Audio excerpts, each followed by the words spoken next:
आणि या प्रसंगी उपस्थित आदरणीय गणेशवाडे सर, कोकणे सर, गायकवाड सर आणि आत्ताच अतिशय उत्कृष्ट असं मार्गदर्शन तुम्हाला केलेलं आहे. त्याचा एक वेगळा आनंद गुरुला होत असतो. राकेशने तुमच्यासमोर भरपूर असं ज्ञान दिलेलं आहे, सांगितलेलं आहे. आणखी त्याला भरपूर काही बोलता आलं असतं, पण थोडक्यात पण महत्त्वाचे मुद्दे तुमच्यासमोर त्यांनी ठेवलेले आहेत. आणि दुसरे या क्लासेसचे संचालक रत्तेश आणि तुम्ही सर्व प्रज्ञावंत गुणवंत विद्यार्थी. प्रज्ञावंत याच्यासाठी म्हणतो की विशेषत्वाने रट्टे सर गणित हा विषय शिकवतात. आणि मला असं वाटतं आपल्या आयुष्याचं गणित सोडवायचं असेल तर गणित आपल्याला जमणं गरजेचं आहे. आपले जे काही ज्ञानेंद्रिय आहे त्या ज्ञानेंद्रियाशिवाय मूलभूत घटक जर कोणता असेल तर तो गणित येणं आपल्याला खूप गरजेचं आहे. गणित म्हणजेच प्रज्ञा, म्हणून तुम्ही सगळे प्रज्ञावंत विद्यार्थी आहात. कारण सरांनी सांगितलं प्रास्ताविकामध्ये की इतके विद्यार्थी 95च्या पुढं आहेत. आउट ऑफ 4 विद्यार्थी 99चे काही 98चे काही. हे सर्व जे घडलं ते तुमच्या मेहनतीनं आणि सरांची जी तळमळ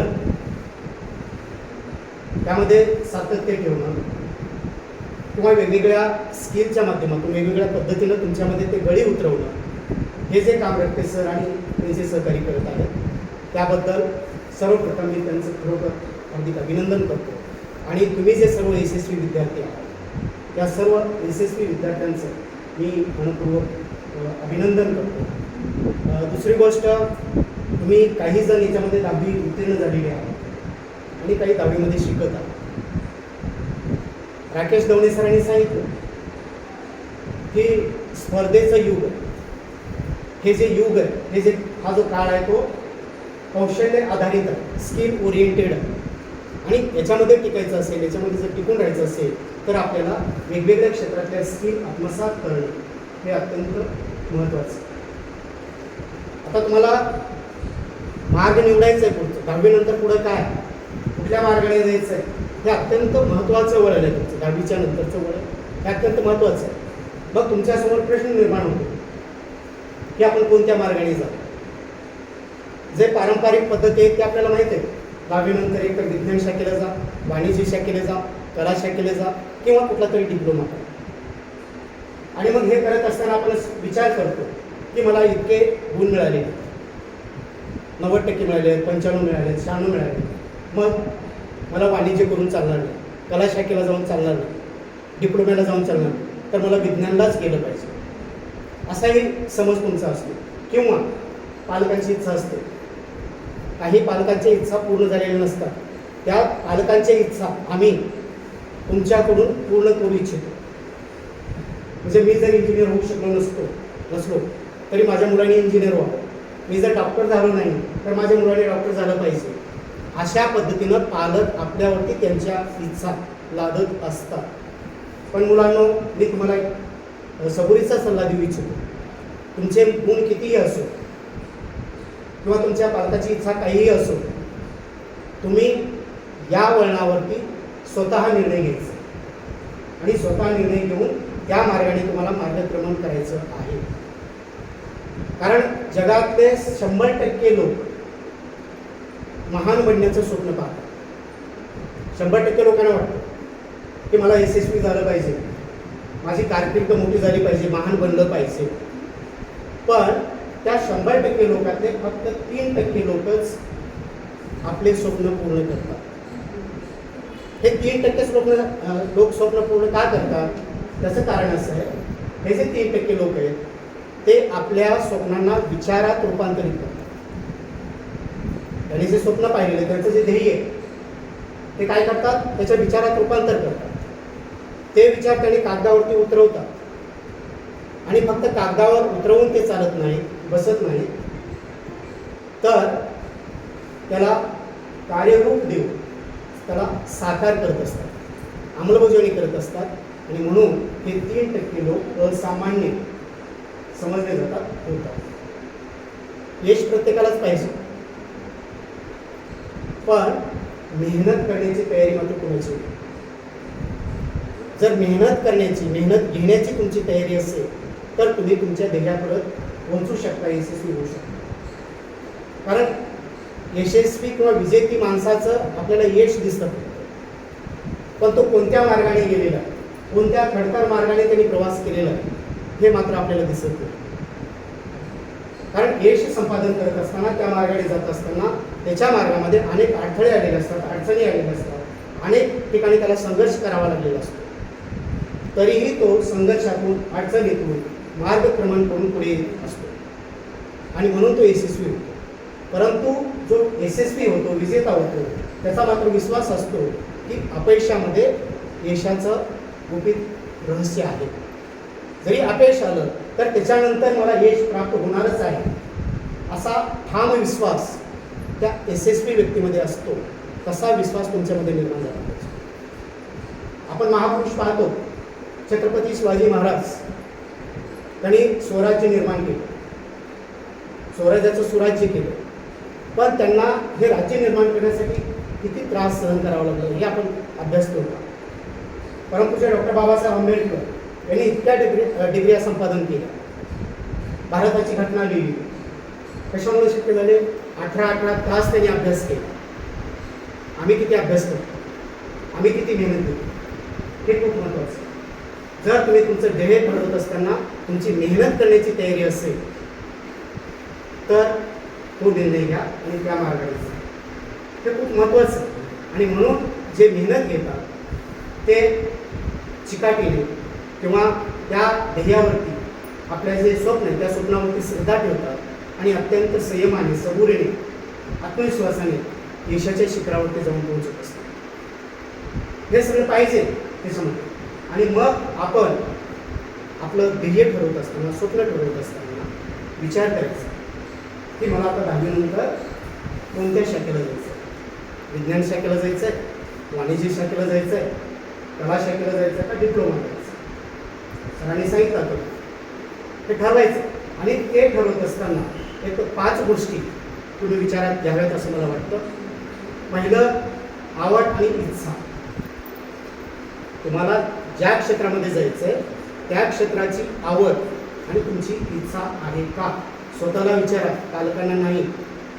पालकांची आवड काही असेल, पालकांची इच्छा काही असेल, पण तुम्ही स्वतःला विचारा, मी ज्या क्षेत्रामध्ये जायचं, मला डॉक्टर व्हायचं आहे तर मला डॉक्टरकी पेशामध्ये आवड आहे, इंजिनियर व्हायचं आहे, मला त्या पेशामध्ये आवड आहे. कुठल्याही क्षेत्रामध्ये जा. शिक्षक, आता सहसा तुम्हाला जर कोणी विचारलं तर मला शिक्षक व्हायचं असं कोणी म्हणत, पण कोणत्याही क्षेत्रामध्ये जा, तिथं गेल्यानंतर तुम्हाला त्या ठिकाणी स्किलफुल, यशस्वी करिअर घडवण्यासाठी तुम्ही बनलं पाहिजे आणि त्यासाठी तुमच्यामध्ये ती आवड असली पाहिजे, इच्छा असली पाहिजे. दुसरी गोष्ट, जे अनुभवी लोक आहेत, तुम्हाला ज्या क्षेत्रामध्ये जायचं आहे त्या क्षेत्रामध्ये जात असताना अनुभवी लोकांशी चर्चा करा की मला या क्षेत्रामध्ये जायचं आहे. मग त्या क्षेत्रामध्ये तुमचे मोठे भाऊ असतील, आई वडील असतील किंवा शेजारी असतील, गुरुजन असतील, पालक कोणीही असेल, त्यांच्याशी चर्चा करा की मला या क्षेत्रामध्ये जायचं आहे. या क्षेत्रामध्ये जात असताना कोणते कोणते अडथळे येतात किंवा काय काय करावं लागतं ही सल्लामसलत त्यांच्याशी करा. त्याच्यानंतर तुम्ही तुमच्या व्यक्तिमत्वाचं चिंतन करा. तर व्यक्तिमत्वाचं चिंतन करायचं म्हणजे काय करायचं? मी कष्टाळू आहे का, आळशी आहे, मला झोपेचा त्याग करता येतो का, हे विचारलं पाहिजे. स्वतःला प्रश्न विचारला पाहिजे. मी वक्तशीर आहे का, मी वेळेला महत्त्व देतो का. या सर्व बाबीचा विचार करून, होय मी या ध्येयासाठी, या स्वप्नासाठी लायक आहे, हे जर तुमच्या स्वतःच्या मनाने सांगितलं तर ते तुम्ही. त्याच्यानंतर असं कन्फ्युजन आपल्या मनामध्ये असतं, ते कन्फ्युजन दूर करायचं असेल तर करिअर काउन्सिलर असतात प्रत्येक जिल्ह्याच्या ठिकाणी. व्यवसाय मार्गदर्शन केंद्र असतं. व्यवसाय मार्गदर्शन केंद्रामध्ये गेल्यानंतर तुमची टेस्ट घेतली जाते. 10वीला आतापर्यंत टेस्ट घेतली जात होती, मला वाटतं यावर्षीच ती बंद झाली. तुमची कल चाचणी म्हणून तुमचा कल कुणीकडे आहे, कृषी क्षेत्रामध्ये आहे का, विज्ञान शाखेकडे आहे का, वाणिज्य शाखेकडे आहे, हा कल पाहिला जातो. तो कल आपण इथं शाळेमध्ये पाहत असताना अंदाजे जे बहुपर्यायी उत्तर आहे ते क्लिक करत होतो. परंतु खरोखरच आपली कल चाचणी करायची असेल तर जिल्हा मार्गदर्शन केंद्र जिथं आहे तिथं जाऊन जर तुम्ही कल चाचणी दिली आणि खरोखरच विचार करून जर ती प्रश्नपत्रिका सोडवली तर तुमच्या लक्षात येतं की तुमचा इंटरेस्ट कशामध्ये, तुमचा कल कशामध्ये. त्यानुसार म्हणजे करिअर काउन्सिलरच्या मार्गदर्शनानुसार तुमच्या डोक्यातलं जे कन्फ्युजन आहे, जे गोंधळ आहे, ते गोंधळ आपल्याला दूर करता येतं आणि आपलं स्वप्न साकार करता येतं. हे सर्व झाल्यानंतर शेवटी तुम्हाला निर्णय घ्यायचा असतो. तुम्ही आवड पाहिली, इच्छा पाहिली, अनुभवी लोकांशी चर्चा केली, करिअर मार्गदर्शकाशी सल्ला घेतला, शेवटी निर्णय मात्र तुम्हाला घ्यायचा असतो. ती निर्णय क्षमता तुमच्यामध्ये निर्माण झाली पाहिजे. जर योग्य निर्णय तुम्ही आत्ता घेतला तर तुम्ही योग्य दिशेनं जाऊ शकाल, योग्य करिअरची निवड तुम्ही करू शकाल आणि या सर्व बाबींचा विचार करून ते करिअर निवडलेलं असल्यामुळं तुम्ही ज्या कोणत्या क्षेत्रामध्ये जाल त्या क्षेत्रामध्ये यशस्वीपणे ते करिअर तुम्ही पूर्ण करू शकाल आणि त्याच्यामध्ये आनंदी जगू शकाल. आणि पुढं चालू बऱ्याच ठिकाणी काय होतं, गुणवत्ता पाहून किंवा टक्केवारी पाहून आपण ॲडमिशन घेतो, विज्ञान शाखेला जातो आणि तिथं मग जर ते आपल्याला झेपत नसेल. बरेचसे अनुभव आहेत. जवळजवळ 32 वर्ष माझी सेवा झाली आणि 32 वर्षाच्या काळामध्ये जे विद्यार्थी आहेत ते विद्यार्थी अनुभव सांगत असतात.